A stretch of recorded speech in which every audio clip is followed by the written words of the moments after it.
Hello दोस्तों, आज के इस वीडियो में सिंधु घाटी सभ्यता के बारे में पढ़ेंगे और सिंधु घाटी सभ्यता पर यह हमारा फर्स्ट पार्ट है। और इस पार्ट में हम लोग सिंधु घाटी सभ्यता के नामकरण और सिंधु घाटी के सभ्यता के नदी तट के बारे में पढ़ेंगे। देखिए, सिंधु घाटी सभ्यता को और भी अलग अलग नामों से जाना जाता है, जैसे कि सिंधु सरस्वती सभ्यता, हड़प्पा की सभ्यता, ताम्रयुगीन सभ्यता, प्रथम नगरी सभ्यता और कांस्ययुगीन सभ्यता। तो इन सब नामों से क्यों सिंधु घाटी सभ्यता को जाना जाता है, यह देखते हैं। देखिए, पहला है सिंधु सरस्वती सभ्यता, और इसको जाने जाने का कारण है कि आरंभिक उत्खनन सिंधु नदी के आसपास ही हुआ, जिसके कारण इसे सिंधु सरस्वती सभ्यता के नाम से जाना जाता है। देखिए, वर्तमान में सरस्वती नदी विलुप्त हो चुकी है, लेकिन आधुनिक खोज के आधार पर सरस्वती नदी का वर्तमान नाम घग्गर नदी है। फिर सिंधु घाटी सभ्यता को हड़प्पा सभ्यता के नाम से भी जाना जाता है। इसका कारण यह है कि 1921 में सर्वप्रथम इस सभ्यता का खोज हड़प्पा में हुआ और इसकी खोज करते थे दयाराम सहनी, जिसके कारण इसे हड़प्पा सभ्यता के नाम से भी जाना जाता है। फिर नेक्स्ट है ताम्रयुगीन सभ्यता।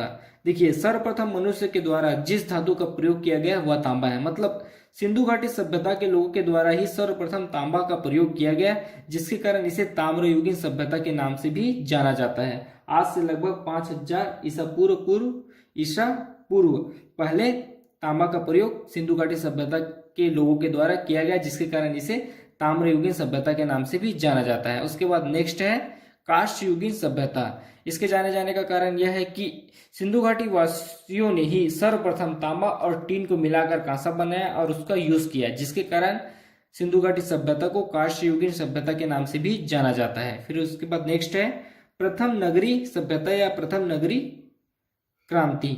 देखिए, भारत में नगरों का विकास सिंधु घाटी सभ्यता से ही आरंभ हुआ, जिसके कारण इसे प्रथम नगरी सभ्यता या प्रथम नगरी क्रांति के नाम से भी जाना जाता है। उसके बाद नेक्स्ट देखते हैं नदी तट, सिंधु घाटी सभ्यता के नदी तट। देखिए, जितनी भी सभ्यताएं हैं उसका विकास नदियों के किनारे ही हुआ, नदियों के तट पर ही हुआ। तो अब देखते हैं सिंधु घाटी सभ्यता की नदी और उसके तट पर बसे शहर। देखिए, सिंधु नदी के तट पर बसा हुआ है कोटदीजी, मोहनजोदड़ो, चन्नूदड़ो, अलीमुराद, और हिडन नदी के तट पर बसा हुआ है आलमगीरपुर। सतलज नदी के तट पर बसा हुआ है बाड़ा, रोपड़।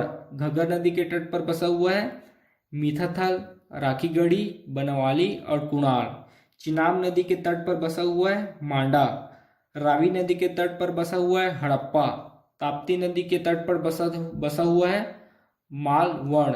और कीम नदी के तट पर बसा हुआ है भरतराव। भहुआ नदी के तट पर बसा हुआ है लोथल और भादर नदी के तट पर बसा हुआ है रोजदी और रंगापुर। तो ये थी हमारी सिंधु घाटी सभ्यता का नामकरण कि सिंधु घाटी सभ्यता को और किन किन नामों से जाना जाता है। उसके बाद है सिंधु घाटी सभ्यता के नदी तट कि कौन कौन सी नदी पर कौन कौन से सिंधु घाटी सभ्यता के शहर बसे हुए हैं। तो इस वीडियो में हम लोगों ने कंप्लीट किया है सिंधु घाटी सभ्यता और उसके कुछ डाटा, जैसे कि नामकरण और नदी तट।